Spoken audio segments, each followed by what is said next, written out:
আসসালামু আলাইকুম। বাংলাদেশ বেতার, রাজশাহী। স্থানীয় সংবাদ পড়ছি নূরজাহান বন্যা। প্রাথমিক শিক্ষার মানোন্নয়নে রাজশাহী জেলার সংশ্লিষ্ট বিভিন্ন শিক্ষক ও প্রাথমিক শিক্ষা কর্মকর্তাগণের সাথে মতবিনিময় সভা অনুষ্ঠিত হয়েছে। আজ সকালে নগরীর পিটিআই অডিটোরিয়ামে এই মতবিনিময় সভা হয়। সভায় প্রধান অতিথি ছিলেন প্রাথমিক ও গণশিক্ষা মন্ত্রণালয়ের উপদেষ্টা অধ্যাপক ডাক্তার বিধান রঞ্জন রায় পোদ্দার। অনুষ্ঠানে বিশেষ অতিথি ছিলেন প্রাথমিক শিক্ষা অধিদপ্তরের মহাপরিচালক আবু নূর শামসুজ্জামান, রাজশাহী জেলা প্রশাসক আফিয়া আখতার ও রাজশাহী জেলা প্রাথমিক শিক্ষা অফিসার এ.কে.এম. আনোয়ার হোসেন। অনুষ্ঠানে পরিচ্ছন্নতা ব্যয় বৃদ্ধি, উপবৃত্তির টাকা প্রদান সহজীকরণ, দক্ষতা বৃদ্ধিতে বেশি বেশি প্রশিক্ষণ, আঞ্চলিক ছুটি, পরীক্ষার ফি, বৃত্তি পরীক্ষার ওপর গুরুত্ব আরোপ করেন উপদেষ্টা। দেশি ফল বেশি খাই, আসুন ফলের গাছ লাগাই প্রতিপাদ্য বিষয়ে আজ থেকে নাটোরে ৩ দিন ব্যাপী ফল মেলা শুরু হয়েছে। নাটোর সদর উপজেলা পরিষদ প্রাঙ্গণে মেলার উদ্বোধন করেন জেলা প্রশাসক আসমা শাহীন। উদ্বোধনী অনুষ্ঠানে বক্তারা বলেন, ফলের মাধ্যমে বৈচিত্র্যময় হয় মানুষের খাদ্যাভ্যাস। পাশাপাশি ফল বিভিন্ন প্রয়োজনীয় ভিটামিন, খনিজ, অ্যান্টিঅক্সিডেন্ট এবং ফাইবারের অসাধারণ উৎস। নিয়মিত ফল খেলে রোগ প্রতিরোধ ক্ষমতা বৃদ্ধি পায়, তাই নিয়ম করে সকল ঋতুতে দেশীয় মৌসুমি ফল খেতে হবে। ফলের উৎপাদন বৃদ্ধিতে বাড়ির আঙিনায় বা ছাদে এবং সম্ভাবনাময় সকল ক্ষেত্রে ফলের গাছ রোপণ করতে হবে। ফলের বাজার সম্প্রসারণ ও সংরক্ষণ, গবেষণার মাধ্যমে দেশীয় ফলের সময়কাল সম্প্রসারণ, ফল গাছের চারার কেনা বেচায় ন্যায্য মূল্য নিশ্চিত করার উপর বক্তারা গুরুত্ব আরোপ করেন। ফল মেলার মাধ্যমে দেশীয় ফলের সাথে নতুন প্রজন্মের মেলবন্ধন তৈরি হবে বলেও বক্তারা আশাবাদ ব্যক্ত করেন। এদিকে নওগাঁয় কৃষি সম্প্রসারণ অধিদপ্তরের আয়োজনে শুরু হয়েছে ফল মেলা।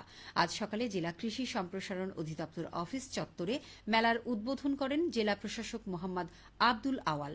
৩ দিনব্যাপী আয়োজিত মেলায় ৭টি স্টলে অন্তত ১,০০০ রকমের দেশি, বিদেশি ও স্থানীয় জাতের ফলের প্রদর্শন করা হচ্ছে। প্রদর্শনীতে প্রধান আকর্ষণ হিসেবে বিভিন্ন জাতের আম গুরুত্ব সহকারে তুলে ধরা হচ্ছে। আয়োজকরা জানান, চাষিদের উদ্বুদ্ধকরণের পাশাপাশি সাধারণ মানুষের মাঝে পুষ্টি সচেতনতা গড়ে তুলতে ফল মেলা গুরুত্বপূর্ণ ভূমিকা রাখবে। অনুষ্ঠানে কৃষি সম্প্রসারণ অধিদপ্তরের উপপরিচালক কৃষিবিদ আবুল কালাম আজাদ, উপজেলা কৃষি কর্মকর্তা মোহাম্মদ মনিরুল ইসলাম, বিভিন্ন সরকারি দপ্তরের কর্মকর্তা, কৃষক, শিক্ষার্থী ও উদ্যোক্তা সহ আরও অনেকেই উপস্থিত ছিলেন। পাবনার চাটমোহর উপজেলায় ৩ দিন ব্যাপী ফল মেলা শুরু হয়েছে। কৃষি সম্প্রসারণ অধিদপ্তরের আয়োজনে আজ সকালে উপজেলা পরিষদ চত্বরে এই মেলার উদ্বোধন করা হয়। উপজেলা কৃষি কর্মকর্তা জসিম উদ্দিনের সভাপতিত্বে মেলার উদ্বোধন করেন উপজেলা নির্বাহী কর্মকর্তা মুসা নাসের চৌধুরী। মেলায় চাটমোহর উপজেলার কৃষকদের উৎপাদিত বিভিন্ন দেশীয় প্রজাতির ফল প্রদর্শন করা হয়। উপজেলা কৃষি কর্মকর্তা জসিম উদ্দিন জানান, সারা দেশে একযোগে এই ফল মেলা প্রদর্শনের আয়োজন করা হয়েছে। এর মধ্য দিয়ে মানুষের মাঝে দেশীয় ফলের পুষ্টি গুণাগুণ তুলে ধরা ও মানুষের মাঝে ফল বৃক্ষ রোপণে উৎসাহ প্রদানের লক্ষ্যে এ মেলার আয়োজন। ২১শে জুন প্রদর্শিত ও ফল ফলাদির কৃষকদের মাঝে পুরস্কার বিতরণের মধ্য দিয়ে মেলার সমাপ্তি হবে। নওগাঁয় জমে উঠেছে আমের হাট। চলতি মৌসুমে জেলায় প্রায় ৪,০০০ কোটি টাকার আম বিক্রির আশা করা হচ্ছে। চাষিদের লাভবান করতে কেজিতে আম বেচা কেনার নির্দেশনা দিয়েছে স্থানীয় প্রশাসন। এ নিয়ে এখন শুনুন একটি বিশেষ প্রতিবেদন। নওগাঁর সাপাহারে প্রতিদিনই বসছে আমের হাট। বাজারে উঠেছে আম্রপালি, নাগফজলি, বাড়িফুল, ল্যাংড়া ও গোপালভোগ সহ নানা জাতের সুস্বাদু আম। ফলন ভালো পেয়েছেন বলছেন চাষিরা। রূপালি, ল্যাংড়া, নাগফজলি এগুলো বিভিন্ন প্রজাতের এবং আম আছে, বাড়ি ভোটটাও আছে, সব প্রজাতের আম আছে ইনশাল্লাহ আল্লাহর রহমতে।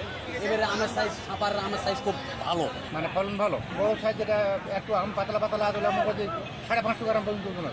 হাটে আসছেন দেশের নানা প্রান্তের ব্যাপারী। বর্তমান বাজারে প্রতি কেজি আম বিক্রি হচ্ছে 30 থেকে 70 টাকা। চাহিদার বিপরীতে ফলনের বাড়তি সরবরাহের কথা বলছেন ব্যবসায়ীরা।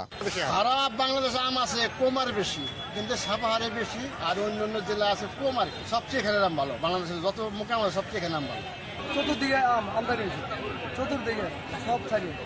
এদিকে চাষিদের দীর্ঘ বঞ্চনার অবসান ঘটাতে আমের হাটে ঢলন প্রথা বিলুপ্ত করেছে প্রশাসন। আড়তদারি কমিশনেও আনা হয়েছে পরিবর্তন, রাখা হচ্ছে কড়া নজরদারি, বললেন জেলা প্রশাসক মোহাম্মদ আব্দুল আওয়াল। বিভাগীয় প্রশাসনের প্রধান কর্তা বিভাগীয় কমিশনার একটি নতুন করে সিদ্ধান্ত নিয়েছিলেন যে আমাদের কেজিতে বিক্রি হবে। সেটিকে বাস্তবায়ন করার জন্য আমরা জেলা প্রশাসক হিসাবে আমরা এই অঞ্চলের আম চাষিদের নিয়ে একটা নতুন করে মিটিং করেছি, সভা করেছি। আম চাষি, আমের ব্যবসায়ী এবং আড়তদার যারা সবাই ঐক্যমত্য পোষণ করেছেন।